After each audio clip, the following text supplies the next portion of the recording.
नमस्कार विद्यार्थी मित्रांनो, स्वागत आहे तुमचं टीच विथ प्रतिभा या यूट्यूब चॅनलमध्ये। तर बघा विद्यार्थी मित्रांनो, आरोग्य विभाग गट क व गट ड बद्दल ज्या तुमच्या निवड याद्या आहेत त्या कधीपर्यंत लागतील आणि विद्यार्थी मित्रांनो त्याविषयी एक महत्त्वाची न्यूज आलेली आहे, ते देखील आपण पाहणार आहोत। आतापर्यंत तुमच्या सगळ्या पदाच्या गुणपत्रिका ह्या प्रसिद्ध झालेल्या आहेत। फक्त आता तुमच्या कार्यनिहाय व पदनिहाय गुणवत्ता यादी व निवड यादी प्रसिद्ध करायची आहे। तर बघा विद्यार्थी मित्रांनो, त्याच्याबद्दलच न्यूज आलेली आहे, तेच आपण बघणार आहोत। तर बघा विद्यार्थी मित्रांनो, एक मागणी केलेली आहे। आरोग्य विभागाची गाडी रुळावर थांबली आहे आणि निवड आणि प्रतीक्षा यादी लावण्यास विलंब का? लवकर यादी लावून नियुक्त्या द्याव्यात। शीघ्र गतीने निघालेली गाडी मध्येच का थांबली? ते बघा अशी मागणी केलेली आहे विद्यार्थी मित्रांनो। कारण आचारसंहिता ही लागल्यानंतर कुठलाही निकाल किंवा नियुक्त्या करता येत नसतात, फक्त परीक्षा घेता येतात जर त्या अगोदर घोषणापत्र पाठवलेले असेल तर। पण नियुक्त्या किंवा निवड हे आचारसंहितामध्ये करता येत नाही।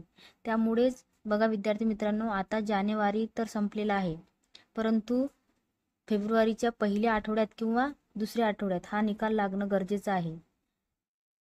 कारण आचारसंहिता लागल्यानंतर त्या थोडा उशिरा सुद्धा होऊ शकतात। त्याच्यामुळेच बघा एक चांगली बातमी ही करण्यात आलेली आहे आरोग्य विभागाकडे।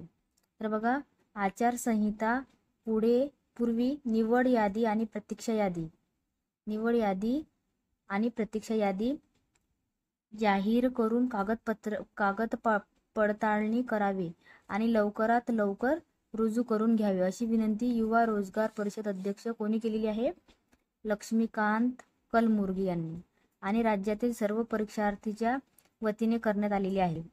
तर बघा विद्यार्थी मित्रांनो, आरोग्य विभागाचे गट क व गट ड ची परीक्षा झाल्यानंतर लगेच 3 दिवसानंतर पहिली उत्तर तालिका प्रसिद्ध करण्यात आली होती। त्याच्यानंतर काही दिवसांनी दुसरी उत्तर तालिका प्रसिद्ध करण्यात आलेली होती।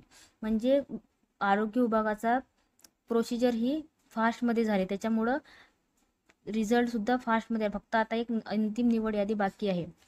म्हणजे सुरुवातीपासून काय होत आहे, शीघ्र स्वरूपात आरोग्य विभाग काम करत आहे। त्याचप्रमाणे याच शीघ्र गतीने लवकरात लवकर निवड यादी आणि प्रतीक्षा यादी काय करावी, लावण्यात यावी, अशी आचारसंहितेपूर्वी त्यांना जॉईन करून घ्यावे अशा प्रकारची विनंती करण्यात आलेली आहे।